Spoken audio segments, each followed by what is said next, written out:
Muito bem, então hoje nós vamos estar falando um pouco sobre a criação. Existe muito debate aí sobre criação, evolução. Nós não somos criados ou nós evoluímos? Deus criou faz pouco tempo ou demorou milhões de anos para tudo acontecer? Quem já ouviu essas histórias de um lado e de outro? Pode levantar a mão quem já ouviu. Seja na escola ou em filme também, né? A gente vê em séries. Se fala bastante desse assunto. Muito bem, queria falar uma palavrinha, um termo técnico aqui com vocês. E o nome desse termo é cosmovisão. O que é cosmovisão? Cosmovisão é tipo um óculos que todo mundo tem, que a gente usa para enxergar o mundo. E eu vou explicar. Eu pego esse copo e eu chamo uma pessoa que é pessimista e uma outra pessoa que é um otimista. Tá? E eu mostro esse copo para eles. O que o otimista vai dizer sobre esse copo? Que ele está meio cheio. E se eu mostrar para um pessimista, o que ele vai achar? Está o quê? Meio vazio. Ué, mas não é o mesmo copo de água? Não tem a mesma quantidade de água? Mas por que eles falaram coisas diferentes sobre esse copo de água? Muito bom, porque eles viam coisas diferentes. Como é que eles viram coisas diferentes quando olharam para o mesmo copo? Para a mesma água, porque eles tinham uma cosmovisão, um ponto de vista diferente. Então, para um deles, tudo era muito bom, tudo dava certo, ele é otimista, tudo vai dar certo, tudo está ótimo. Então, ele põe esse óculos e a lente dele ajuda ele a ver que está tudo maravilhoso. E o outro colocava tudo negativo, está tudo ruim, tem pouca água, não sei o quê. Ele põe essa lente dele e olha, tem pouca água, está meio vazio isso aqui, tinha que estar mais cheio. E reclama de tudo. Tá? Esse é um exemplo simples. Estou dando um exemplo simples aqui, mas isso vale para tudo. Todos nós temos um ponto de vista. Todos nós pensamos e todos nós enxergamos o mundo e interpretamos ele de maneira diferente. Então, dependendo do meu ponto de vista, eu vou interpretar as coisas diferentes, inclusive a ciência. Isso que é importante. Já viram que o pessoal fala, não, a ciência é neutra, o cientista é neutro. Já viram? Ele não vai tomar ideias diferentes, ele é neutro. Não existe isso.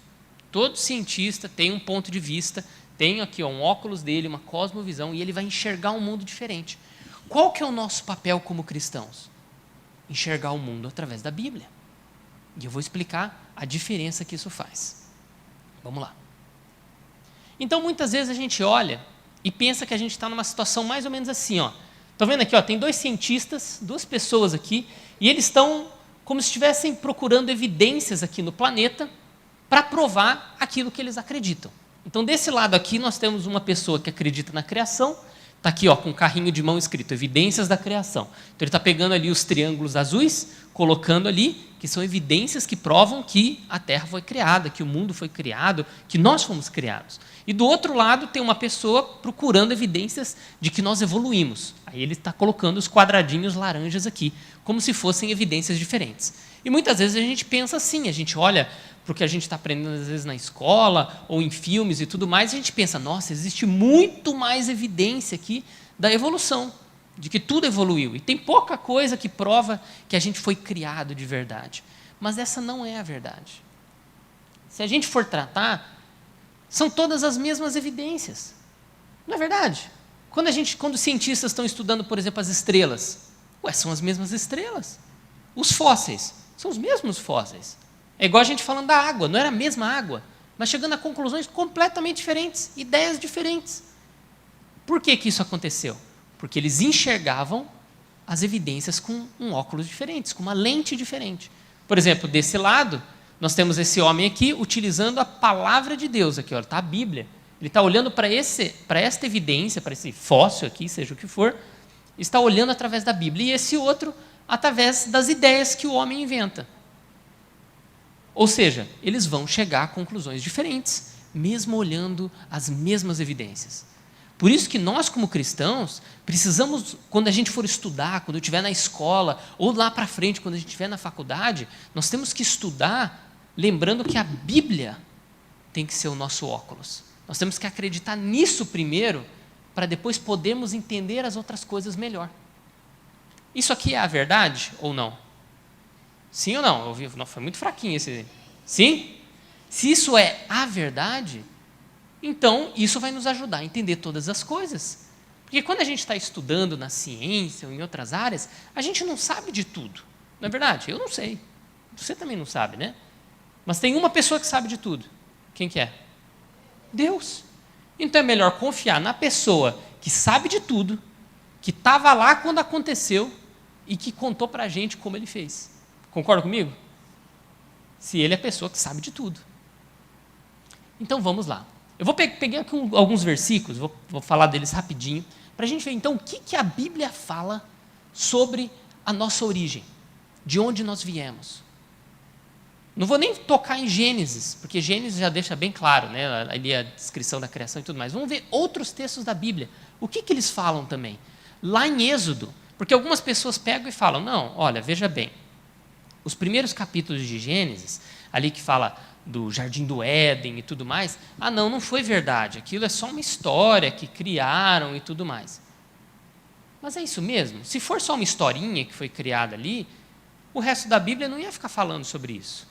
Mas fala. Vamos ver. Lá em Êxodo, se a gente pegar Êxodo 20, no capítulo 20, e também no capítulo 31, ele fala isso. Ele pega e diz, porque em 6 dias fez o Senhor os céus e a terra, o mar e tudo o que neles há. Interessante, olha só. Ele fez os céus, a terra, o mar e tudo o que neles há. Se a gente está na terra hoje, escavando, e encontra um fóssil, quer dizer que Deus fez quando? Nos 6 dias da criação. E isso é muito legal. E é uma dica muito importante para a gente poder entender a história do nosso planeta. Olha que legal. Uma dica simples, eu li um versículo e olha que dica importante que esse versículo já nos dá. Então a gente tem que partir disso aí para entender um pouco melhor a ciência. Vamos lá. Ali, Jesus, lá no livro de Marcos, ele fala, porque desde o princípio da criação Deus fez homem e mulher. Então desde o começo, desde a primeira semana, Deus já tinha feito Adão e Eva, não é verdade? Desde o começo. Agora, se a teoria da evolução aconteceu, não demorou milhões e milhões e milhões e milhões e milhões e bilhões de anos para o ser humano aparecer? Lembram da teoria da evolução? Quem já ouviu sobre a teoria da evolução? Demora milhões, bilhões de anos para o ser humano aparecer. É quase que no final da história. Ou seja, Jesus ia estar mentindo, mas não é. Ele estava falando que desde o começo o homem e a mulher já existiam. Então, outra dica importante. Aqui também fala que só por um homem, lá em Romanos, só por um homem entrou o pecado no mundo. Quem que era esse homem? Adão. Então não foram uma humanidade, milhares de pessoas que foram evoluindo. Não. Uma pessoa. Que mais? Como eu disse, algumas pessoas não acreditam no que está aqui escrito em Gênesis, mas acreditam no que Jesus falou, não é verdade? Algumas falam, não, o que Jesus falou eu tenho que acreditar. Mas aquilo lá não, aquela coisa antiga, não tem nada a ver, Antigo Testamento, não tem nada a ver. Jesus vira e fala, se vocês não acreditam nas palavras de Moisés, que foi quem escreveu Gênesis, como é que vocês vão acreditar no que eu estou falando?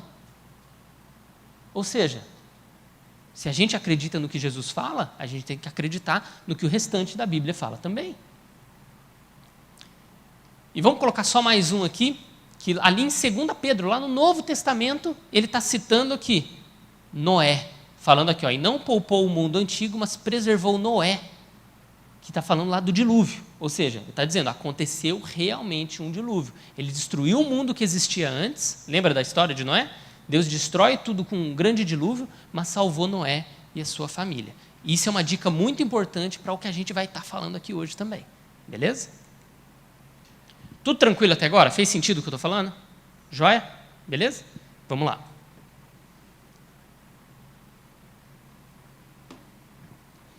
Agora, explicar uma coisa. Quando eu pego um fóssil, isso aqui é uma réplica, tá? Esse é de plástico, esse também, só esse aqui que é de verdade. Isso aqui é uma réplica, né? Então, tipo de brinquedo, mas não vai espetar o seu colega não, tá? Porque é afiado isso aqui. Uma réplica de um dente de tubarão, do megalodon.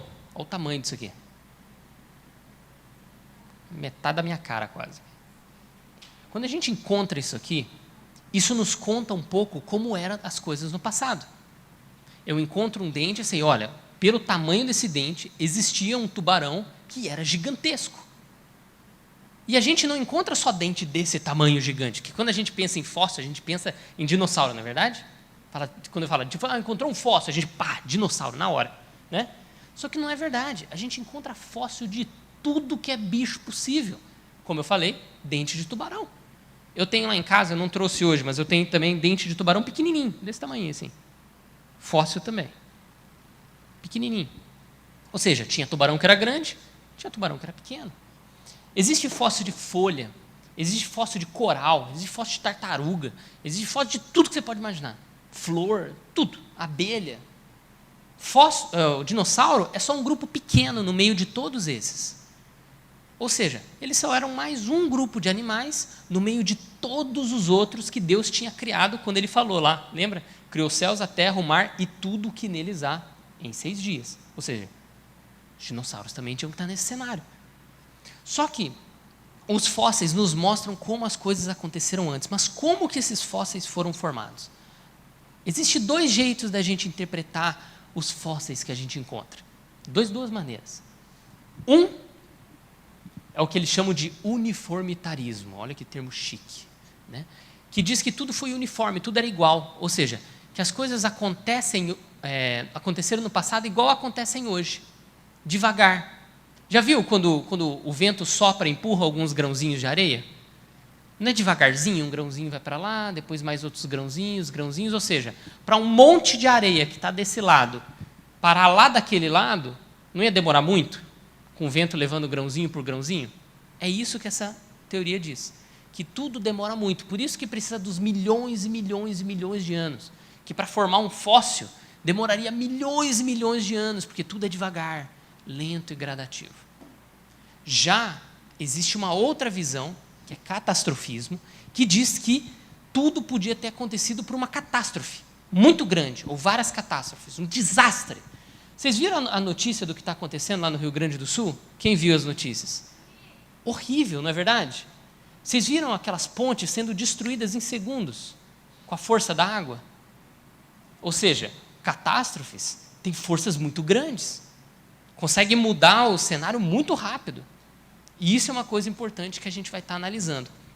Vamos ver o que as evidências realmente apontam. Vamos lá. Ok, Gênesis, capítulo 7, nos diz o seguinte. Quando a gente fala de dilúvio, como que ele aconteceu? Noé entrou na arca. Depois aconteceu o quê quando ele entrou na arca? Começou o quê? Chover. Durante quanto tempo que fala que a chuva caiu? 40 dias e 40 noites. Então a gente imagina isso, ele entrando na arca, Deus fecha a porta, começa a chover, o barquinho começa a flutuar ali, e depois passa um tempo, ele para lá na montanha, a água baixa e ele sai. Não é verdade? É o que a gente geralmente imagina. Só que não foi bem assim. Foi muito diferente. Vamos ver o que a Bíblia já nos dá de dicas, para a gente ver como é que foi o começo desse dilúvio, para a gente ver que é bem diferente do que a gente normalmente imagina. Vamos lá. O que a gente está acostumado a lembrar, que a gente falou da chuva, é esse finalzinho aqui, ó. E houve chuva sobre a terra 40 dias e 40 noites. Mas a gente esquece dos versículos que estão antes. Olha aqui. No ano 600 da vida de Noé, ou seja, um cara bem jovem, né, tinha 600 anos, no mês segundo, aos 17 dias do mês, naquele mesmo dia, se romperam todas as fontes do grande abismo, e as janelas do céu se abriram, e houve copiosa chuva sobre a terra 40 dias e 40 noites. Interessante, naquele dia, então, romperam-se as fontes do grande abismo. Vamos lá, parte por parte. Romperam-se, o que é? Quebrar, abrir, não é verdade? Rompeu assim, abriu. Então, romperam-se as fontes. O que é uma fonte? É um lugar que sai água. Então, romperam-se, então abriu as fontes do grande abismo. O grande abismo é um lugar profundo. Ou seja, a terra teria que se partido e das profundezas sair água. E só depois disso, choveu durante 40 dias e 40 noites. Muda um pouco o que a gente estava imaginando sobre o dilúvio. Mas eu não vou deixar só vocês imaginando. Eu vou mostrar um vídeo que é uma representação de como talvez, porque a gente não sabe, não tinha como filmar aquilo lá, mas como talvez aconteceu o começo desse dilúvio, para a gente ver o tamanho da catástrofe que foi. Vamos lá.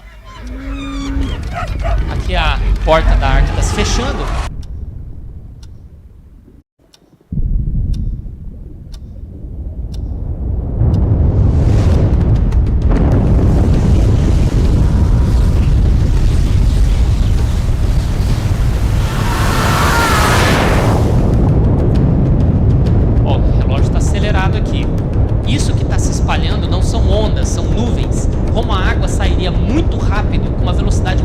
umidade, ela sai quente, ou seja, vai muito alto e evapora rapidamente, se tornando nuvens.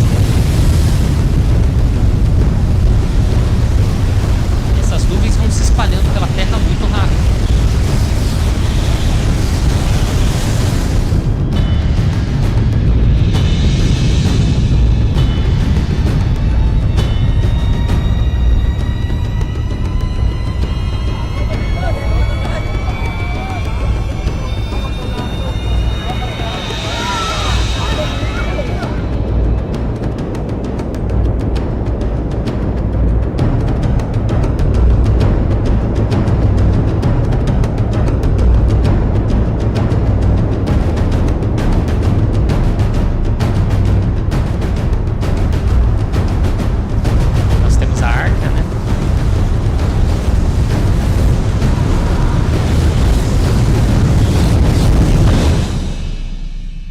Aí sim choveu durante 40 dias e 40 noites.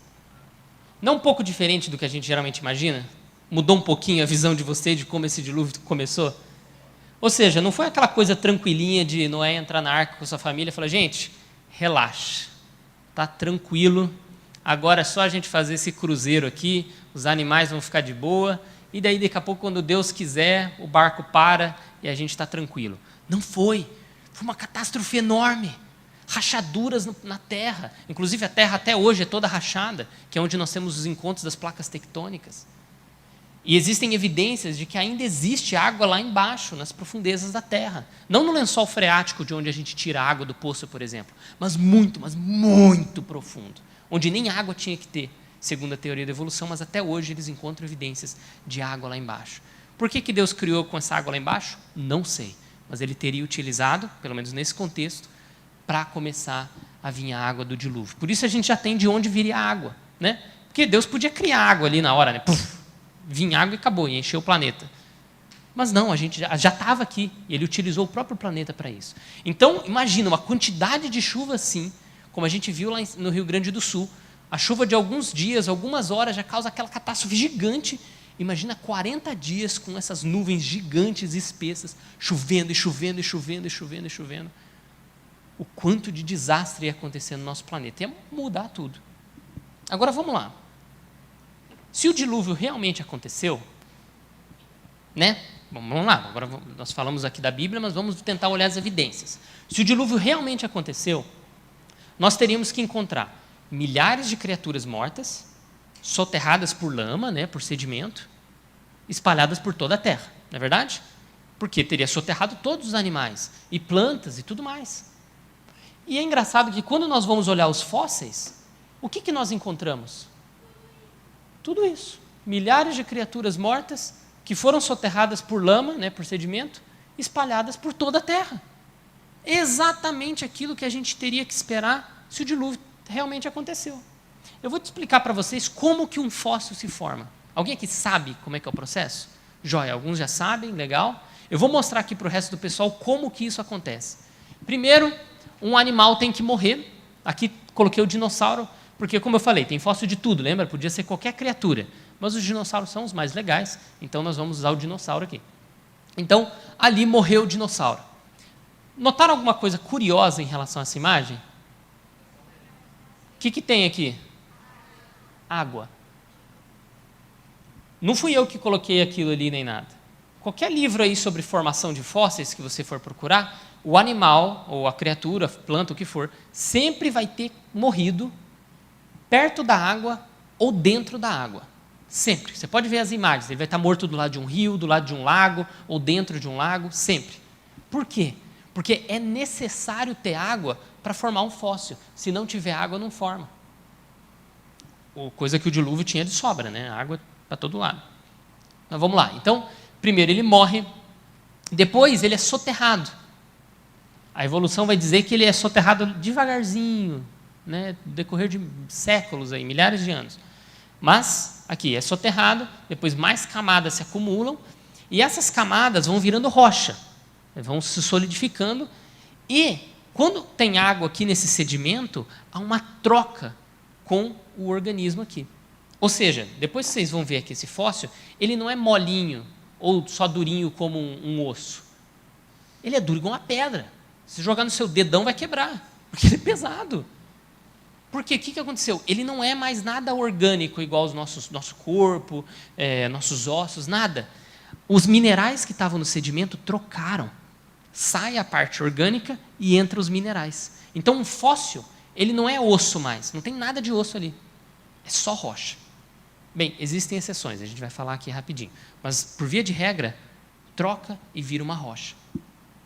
E só acontece essa troca se tiver água. Esse que é o processo. E depois tem erosão e a gente encontra os fósseis espalhados por aí. Vamos lá. Quando a gente acha os fósseis, nós temos um paleontólogo, ele tem que analisar como que esse bicho morreu. As características do ambiente, ou a posição que ele morreu, como ele está. Nós vamos dar um de paleontólogos aqui e vamos estudar como essas criaturas morreram. Aqui eu estou mostrando alguns dinossauros, novamente, porque os dinossauros são os mais legais. Então, são os exemplos que a gente vai usar aqui. Beleza? Temos aqui um fóssil de um T-Rex, certo? O que tem de estranho ou engraçado nesse fóssil aqui? O que tem o pescoço dele? Está torto, né? O pescoço dele está para trás, não está? Né? Está todo virado, assim, pescoço para trás. Sabe como é que eles chamam um dos nomes para essa posição do pescoço para trás? Posição de sufocamento. Ou seja, esse animal morreu afogado. Ué, se um dilúvio aconteceu, isso faz todo sentido. Por isso que nós encontramos um monte de dinossauros mortos exatamente nessa posição. Porque eles morreram sufocando, sem ar. Engraçado. Agora, se é a segunda teoria da evolução, que tudo acontece devagarzinho e tudo mais, ele não ia morrer nessa posição. Muito menos encontrar os fósseis bonitinhos como estão. Porque se um animal morre na natureza hoje, o que acontece com ele? Ele entra em decomposição e depois sobra o que ali? Os ossos. E os ossos vão ficar bonitinhos na mesma posição sempre ali? Não. Outros animais vão pegar, a chuva vai espalhar, não é verdade? Alguns fósseis nós encontramos assim, tudo misturado. Mas alguns a gente encontra, bem preservadinho, ou seja, foi soterrado rapidamente. Num dilúvio, faz todo sentido. Esses dois aqui são uma réplica do original, mas o original é bem parecido. Temos aqui um Velociraptor lutando contra outro dinossauro. Eles morreram tão rápido que não deu tempo nem de separar a briga. Eles morreram brigando um com o outro. E daí eu estava vendo um documentário uma vez que falava de como esses dinossauros tinham morrido e sido preservados. Aí a história era o seguinte, que eles moravam no deserto, e daí eles começaram a brigar e rolaram duna abaixo. E daí parte da areia deslizou e soterrou eles de uma vez. Aí eu achei curioso, eu falei, nossa, é a primeira vez que eu estou vendo fóssil sendo preservado sem água. Lembram disso, que precisa de água para preservar? Então, no meio do deserto não tem nada, né? Não vai ter água. Então, primeira vez que eu vi isso. Aí depois o narrador explicava, não, é porque aquelas dunas, a areia deslizou e soterrou eles e a areia estava úmida, devido a chuvas recentes que aconteceram naquele lugar. Claro, é óbvio que sim. Se teve um dilúvio enorme, é claro que aquela areia está úmida. Claro que um deslizamento ia soterrar. Existem fósseis, eu não tenho a foto aqui, mas um fóssil recente que encontraram, de dois animais, era um mamífero e um réptil, que estavam na mesma toca. E daí os evolucionistas falaram que eles estavam fugindo e se protegendo de uma inundação. Curioso. Onde será que eu já ouvi isso antes? Vamos lá. Este outro aqui é de um outro dinossauro chamado Oviraptor, que significa ladrão de ovos. Por quê? Porque ele foi encontrado assim, ó. Tá vendo uns ovos aqui, ó? Vários ovos de dinossauro? E alguns paleontólogos na época pensaram, ele estava roubando os ovos. Por isso, Oviraptor. Mas ele não estava, exatamente, não era verdade isso. Ele estava protegendo os próprios ovos. É provavelmente a mãe deles que botou e estava protegendo o ninho. Ela morreu tão rápido, foi soterrada tão rápido que nem deu tempo de fugir. Ela morreu protegendo os filhotinhos dela. Algum deslizamento, uma inundação veio e tomou. Oi? Aí já era, aí morreu. Esses também já viraram rocha, já. Todos fossilizaram. Então é engraçado, né, como os fósseis nos mostram muito mais um cenário de dilúvio, não é verdade? Do que um cenário aí normal que a gente vê no dia a dia. Então, já nos aponta o que a Bíblia já falava. A Bíblia já tinha razão. Já viram essas imagens aqui, que são essas árvores evolutivas? Quem já viu uma foto assim? Né? Que mostra que de um grupo de animal foi evoluindo e depois de milhões de anos evoluíram para outros, e aqui, ó, vai formando vários grupos diferentes. Mas isso a gente não encontra, esses famosos elos perdidos. Já ouviram? Elo perdido, fóssil de transição e tal. Às vezes os cientistas vão e falam, olha, encontramos um, encontramos outro, tal, e saem nas notícias. Mas depois de um tempo, eles descobrem que esse fóssil não era muito esse fóssil de transição, esse elo perdido. Mas deixa eu contar um segredo para vocês. Depois, quando eles descobrem que não era um elo perdido, eles não lançam isso no jornal. Ou seja, a gente não fica sabendo. Eles só falam no jornal quando descobrem. Mas depois, quando passa alguns meses ou alguns anos e descobre que não é, não fala mais nada. Eu lembro, teve uma revista que eu fui ver, não lembro se era National Geographic ou qual que era. Encontraram um fóssil e falaram, olha, encontramos um fóssil de um dinossauro com penas e não sei o que, e tal, é um elo perdido entre os dinossauros e as aves. Então, que eles dizem, né, que teria evoluído para aves e tal. E daí passou uns meses, eles estudaram mais e descobriram que não era um dinossauro, era um pássaro mesmo. Só que na revista que anunciaram, estava na capa, aquele bicho lá todo penoso assim, tá? Mas depois, uns meses depois, umas edições depois, quando descobriram que não era, eles só colocaram uma nota pequenininha no final da revista, corrigindo o erro da revista anterior. Ou seja, a gente fica no nosso imaginário que existem muitas opções, só que não é bem a realidade. Por isso eu desafio vocês, quando vocês verem alguma coisa e falarem, esse é um elo perdido, não sei o quê, pesquisem mais, corram atrás, vocês vão ver as evidências, várias pessoas publicando, mostrando que não é verdade. O próprio Charles Darwin, no livro dele, A Origem das Espécies, ele diz que a geologia, né, quando a gente estuda as rochas e os fósseis, a geologia ela não revela nenhuma cadeia orgânica interligada. Ou seja, essas linhas aqui bonitinhas, evoluindo devagarzinho até outro, nós não encontramos. Aí ele diz, talvez é nisso que consiste a objeção mais evidente que se possa contrapor à minha teoria. Ele está dizendo, essa provavelmente é a evidência mais forte que pode mostrar que a teoria da evolução é falsa. Por quê? Porque nós não encontramos as evidências de uma evolução lenta e gradativa, tudo mais, no decorrer de milhões de anos, como a teoria da evolução espera. Já viram essas aqui também, né? Está lá os peixes, eles foram evoluindo e criando perninhas, e depois viraram anfíbios e tudo mais. Já viram imagens assim também? Né? Não viram? Alguns viram, mas vão ver. Eventualmente vocês vão ver. É a teoria da evolução, que tudo aconteceu devagarzinho. E é engraçado que eles pegam, por exemplo, esse peixe aqui, é o Tiktaalik, e eles falam, não, ele estava evoluindo para viver fora da água, né, e tudo mais. Não, ele vivia na água mesmo, ele conseguia respirar fora da água, porque vários peixes até hoje conseguem fazer isso é normal. São peixes chamados peixes pulmonados. Tem peixes que vivem semanas fora da água, tá? Mas não deixaram de ser peixe, ainda é peixe, está lá, não mudou nada. Mas alguns respiram pelas brânquias, que é aquilo que abre aqui do lado. Aí esses não podem ficar muito tempo fora d'água. E daí dizem que ele estava evoluindo e tudo mais. Mas sabe o que é interessante? Eles dizem que para sair desses aqui e evoluir até esse outro, demorou milhões de anos, até virar um anfíbio. Um peixe virar um anfíbio, como uma salamandra, um sapo e tudo mais. Só que já foram encontradas pegadas de anfíbios que datam de muito antes desses supostos elos perdidos, ou seja, estaria mais ou menos aqui, quando supostamente, segundo a teoria da evolução, só existiam peixes, não existia anfíbio. E quando você olha lá nos fósseis, você vê pegadinhas de animais terrestres, existindo muito antes do que eles achavam que tinha que ter, ou seja, mostra muito mais um cenário em que todas as criaturas já viviam, Deus já tinha criado tudo, e elas estavam interagindo umas com as outras. Por exemplo, eles achavam que os dinossauros evoluíram para as aves. Já ouviram isso?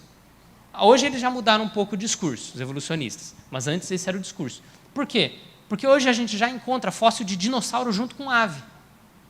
Alguns diziam, não, demorou para os mamíferos evoluírem, apareceram bem depois dos dinossauros. Hoje, a gente encontra osso de dinossauro dentro da barriga de mamífero, e o contrário também.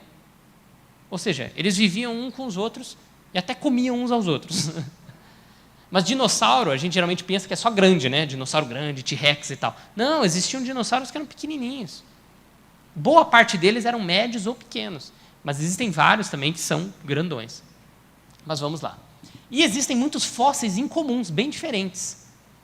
Por exemplo, esses dinossauros que eles foram basicamente mumificados antes de morrer. Muito bem preservados. Vocês conseguem observar até a posição de onde estavam os órgãos dele aqui, ó.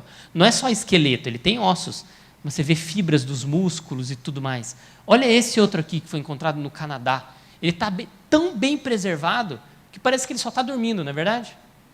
Aqui, ó. Não é só o esqueleto, você vê todas as escamas deles, as placas e tudo mais.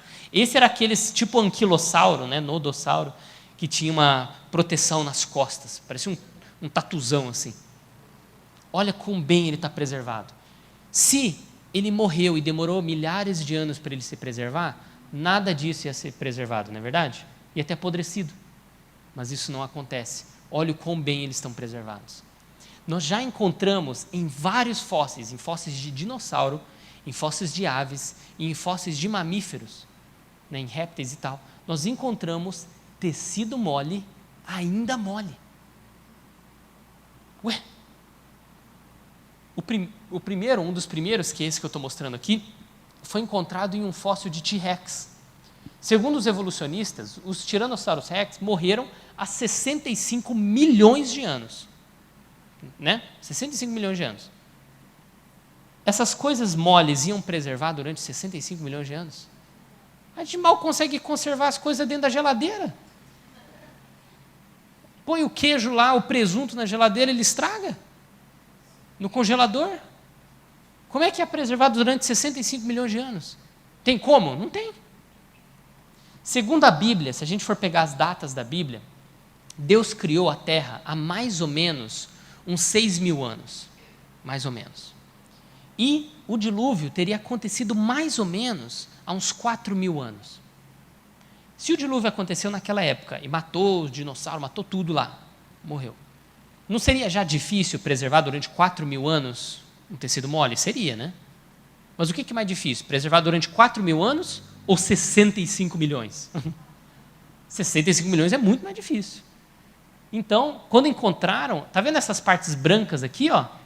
Depois que eles levaram para o laboratório e hidrataram, eles puxavam e soltavam, e elas esticavam e voltavam ao seu tamanho normal.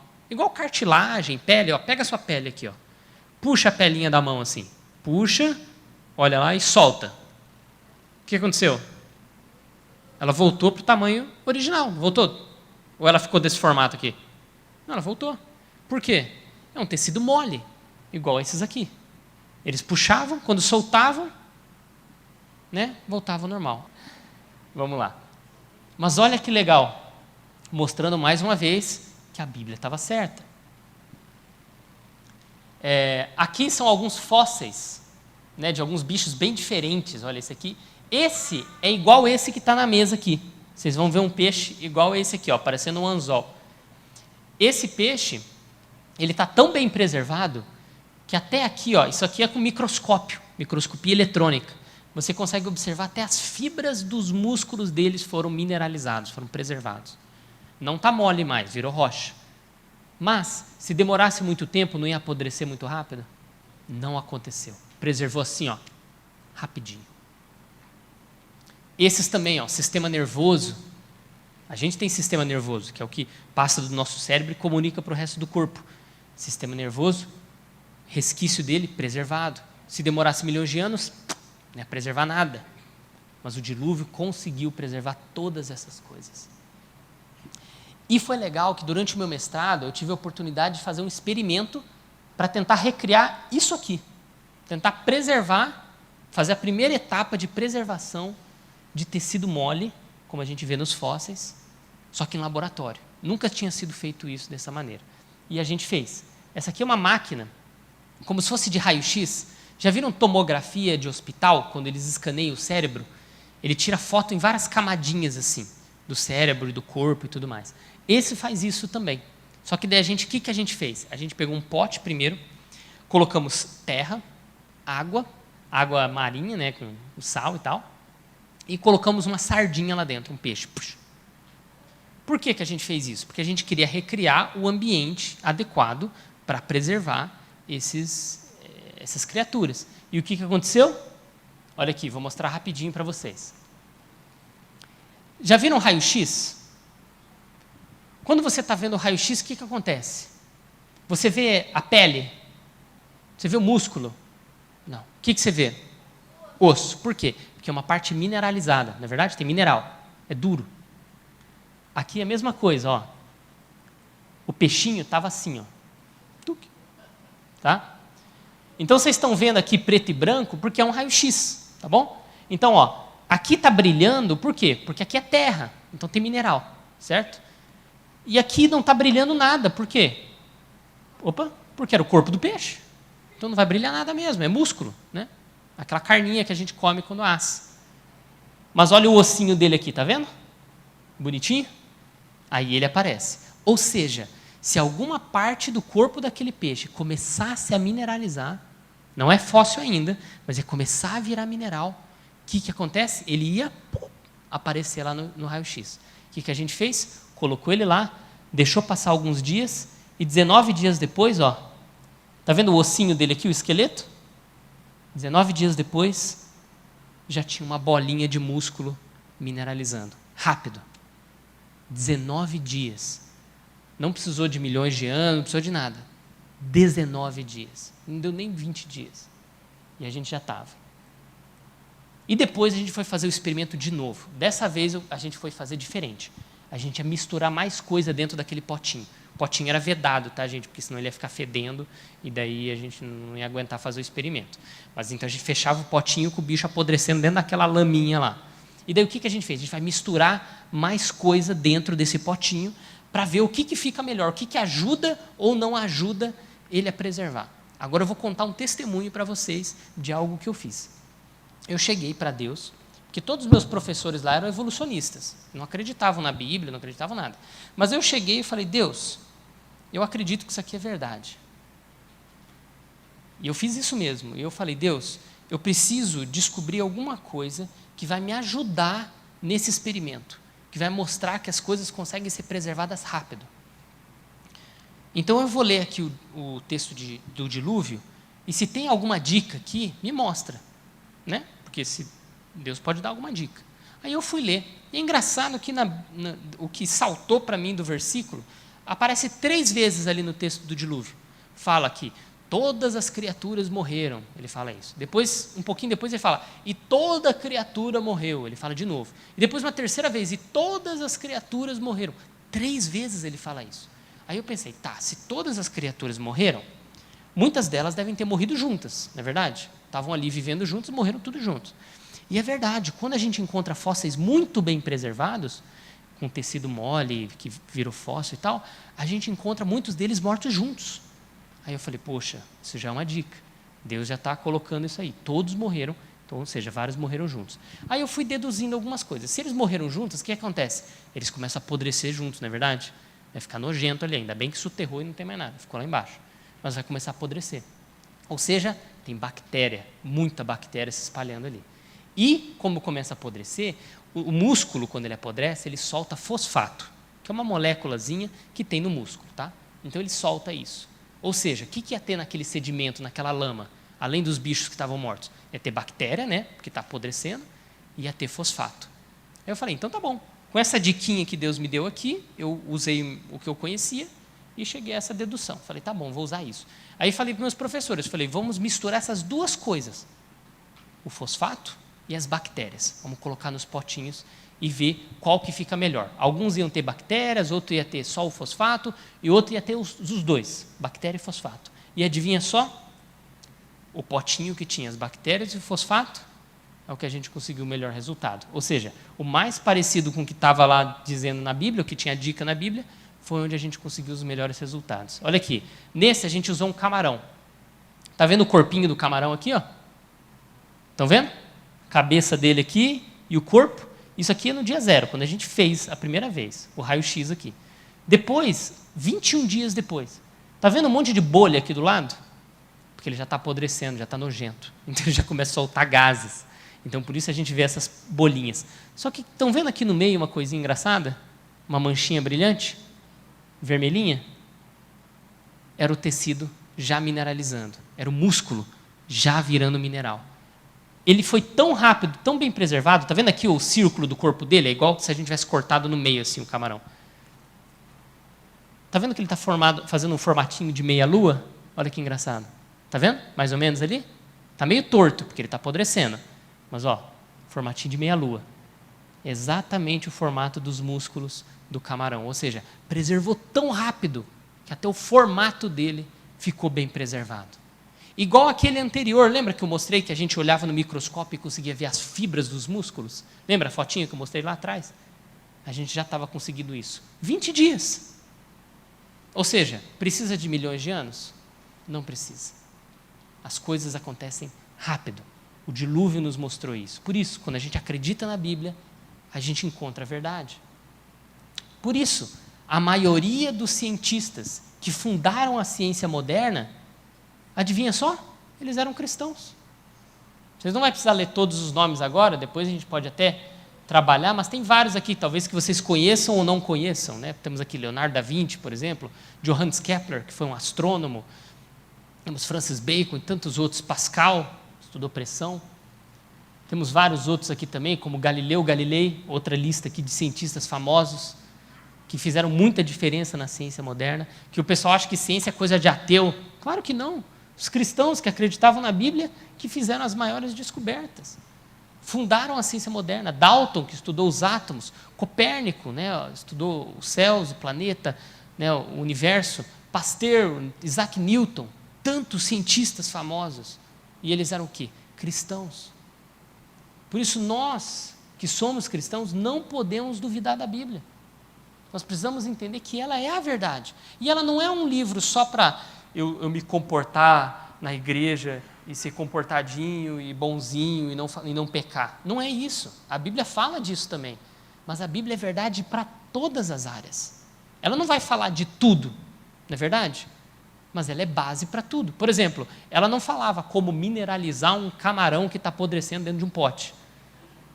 Mas, utilizando a verdade que estava ali, a gente conseguiu chegar a um resultado de verdadeiro. Então, nós que estamos aqui, como futuros trabalhadores, estudiosos, cientistas, não podemos deixar a Bíblia de lado. 2 Timóteo nos diz, lá em capítulo 3, nos diz que toda a Escritura é inspirada por Deus. Então, não tem uma parte dela que é melhor e outra que é pior. Toda a Escritura é inspirada por Deus. Então, nosso papel como cristãos é ler a Bíblia, buscar aprender mais dela, porque ela vai nos mostrar o caminho da verdade. Amém?